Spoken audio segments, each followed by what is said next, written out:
The most dangerous blood sugar level as you get older is not always a high reading. Sometimes it's a normal one. Your doctor takes a look at your fasting blood sugar, it's close to 100 milligrams per deciliter, and they tell you, hey, you're fine. But here's what they're not telling you. And honestly, most of them don't know because they are just following established medical algorithms. The cutoff of 100 milligrams per deciliter wasn't designed to protect your health. It was designed to diagnose disease. Those are two completely different things. And the research shows that by the time that you hit that line, your cardiovascular risk had already been climbing for years. So today I'm going to show you what the science actually says about what your numbers should be. Not just to avoid a diabetes diagnosis, but to actually protect your heart, your metabolism, and your long-term health.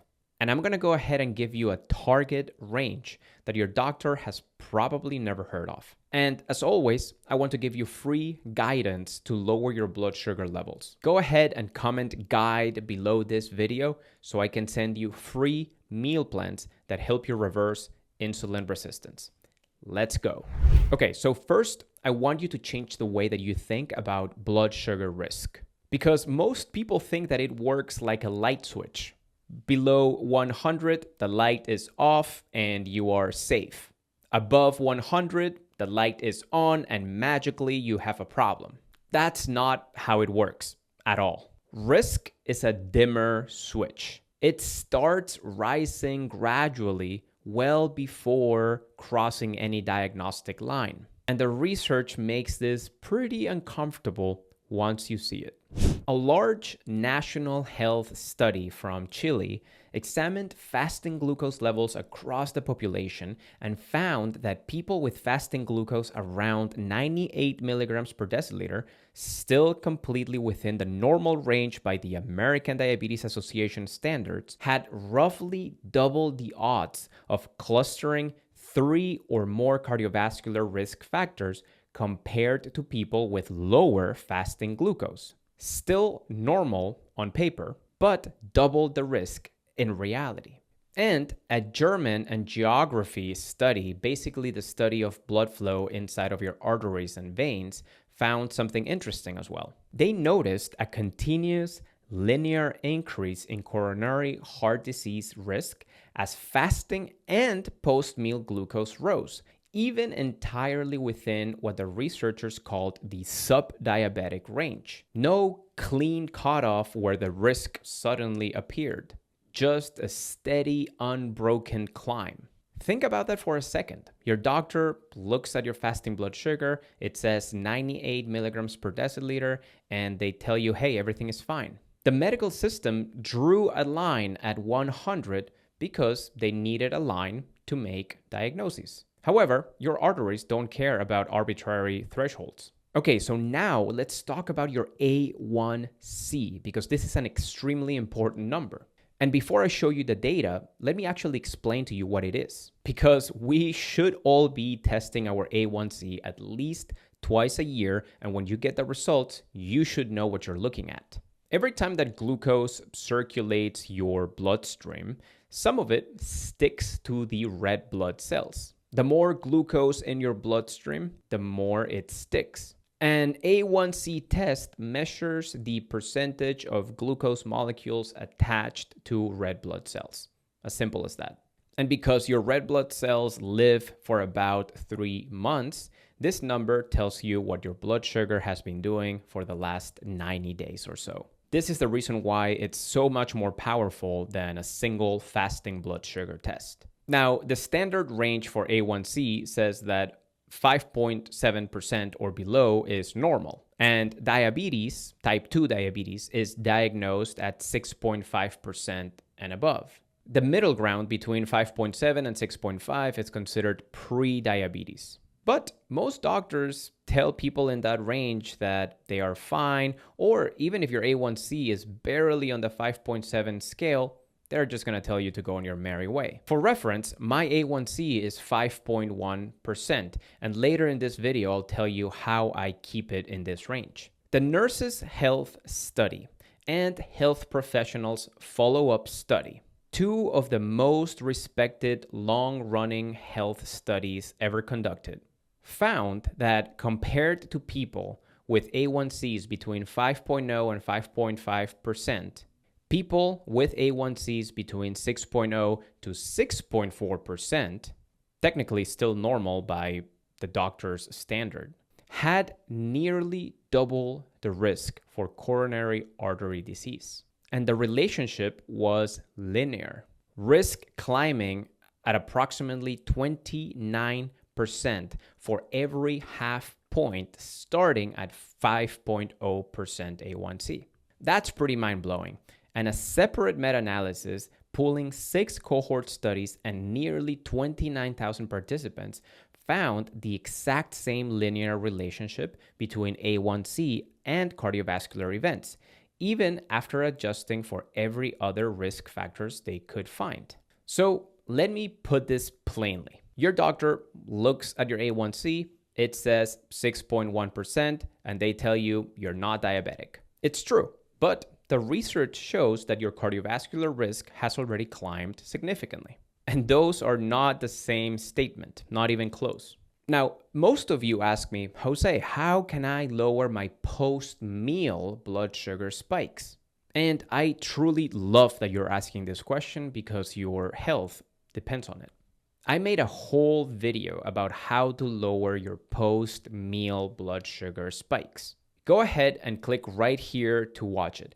But first, listen to this next part because this is where the study really got me when I first read it. Researchers at Stanford University, led by Dr. Michael Snyder, put continuous glucose monitors, like this one, on people who were completely non-diabetic. Normal fasting blood sugar, normal A1C, normal by every other lab measure possible. Here's what the CGMs found. These healthy individuals were reaching pre-diabetic ranges 15% of the time. And 2% of the time, they were hitting full-on diabetic ranges without any diagnosis, without any symptoms, without any idea that this was happening to them. The researchers' own words. Some people that think are healthy are misregulating blood sugar as severely as diabetics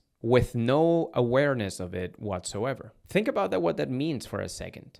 A fasting blood sugar test or an A1C test taken every few months cannot capture what's actually happening inside of your body after every meal. The damage from these invisible spikes to your arterial walls, to your insulin receptors, to your inflammatory biomarkers is accumulating silently. And your annual lab results may be showing nothing about them. This is the reason why I care so much about post-meal habits, not just fasting blood sugar, because both matter a lot. So go ahead and comment guide below so I can send you free meal plans that help you reverse insulin resistance, the root cause of high blood sugar levels. So if the medical cutoffs aren't the right targets that we should be aiming for, what are? Based on the research and based on what I personally aim for, here are the zones that actually minimize risk. Fasting glucose, 70 to 90 milligrams per deciliter, not just under 100 or close to 95. The risk data points to 70 to 90 milligrams per deciliter for fasting blood sugar, where the risk is actually minimized. Mine, a few mornings ago, was 74 milligrams per deciliter, as shown by my continuous glucose monitor. For A1C, 5.0 to 5.4%, not just under 5.7%. The data shows that risk starts climbing meaningfully right after that 5.5% mark. So I keep mine within that range, and anything above 5.4% would be a signal to tighten my habits. No panic, just better lifestyle habits, which, by the way, I outline in our free checklist. I'll go ahead and leave the link to our checklist below this video as well. For post-meal blood glucose, aim to stay below 140 milligrams per deciliter about 1 hour after you're done eating. Research consistently identifies 140 milligrams deciliter as the threshold above which post-meal blood sugar levels starts damaging your blood vessels. And the Stanford CGM study shows that many people are going way above that without even knowing. Now, I want to be really clear about this because I know that someone in the comments is probably going to say lower is not always better. And that's true. There is a floor and it matters. Large cohort studies have shown that low fasting blood sugar, below 70 milligrams per deciliter, is associated with significantly higher cardiovascular risk and stroke risk. And an A1C below 5.0% is associated with all-cause mortality in large cohort studies. Basically, a J-shaped curve where the risk goes up at both extremes. So we are not trying to race for the lowest number possible here. We are trying to hit the optimal zone. 70 to 90 for fasting glucose, 5.0 to 5.4% for A1C. That's the target, not the diagnostic threshold. This is the protective range. Okay, so here's the part that you probably want. What do you do about it?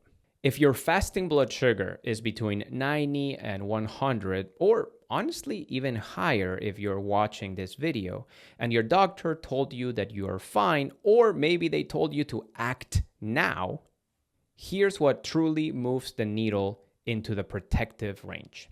4 main things. And I'll go through them quickly because there's another video that I want you to watch in which I go deeper into each of them.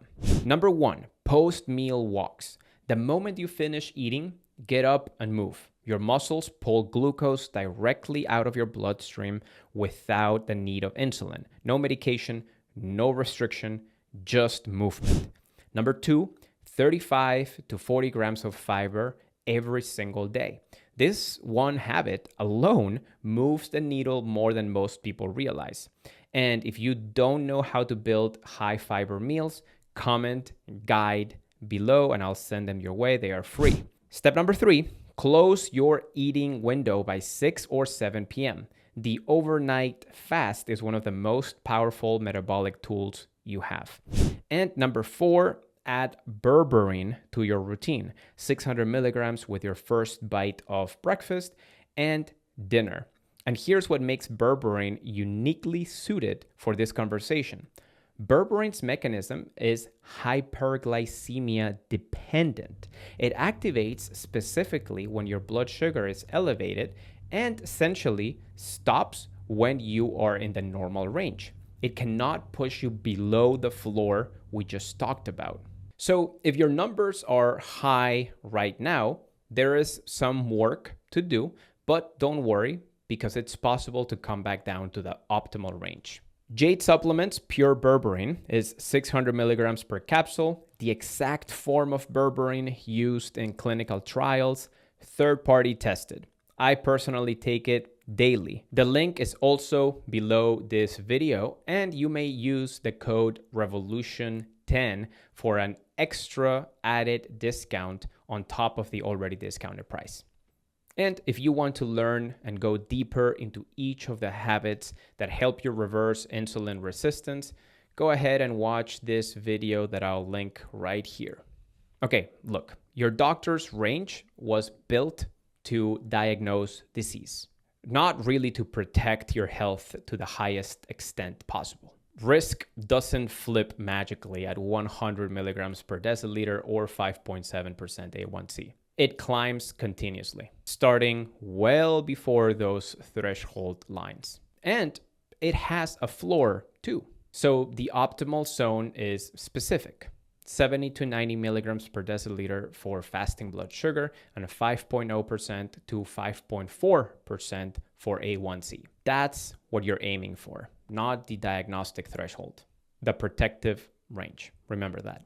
Comment guide below and I'll send you our free perfect fasting blood sugar blueprint which also contains 7-day meal plans. Actually, 3 7-day meal plans to choose from completely free.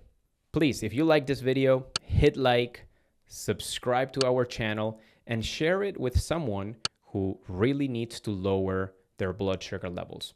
You might save their lives. You've got this. See you in the next video. Take care.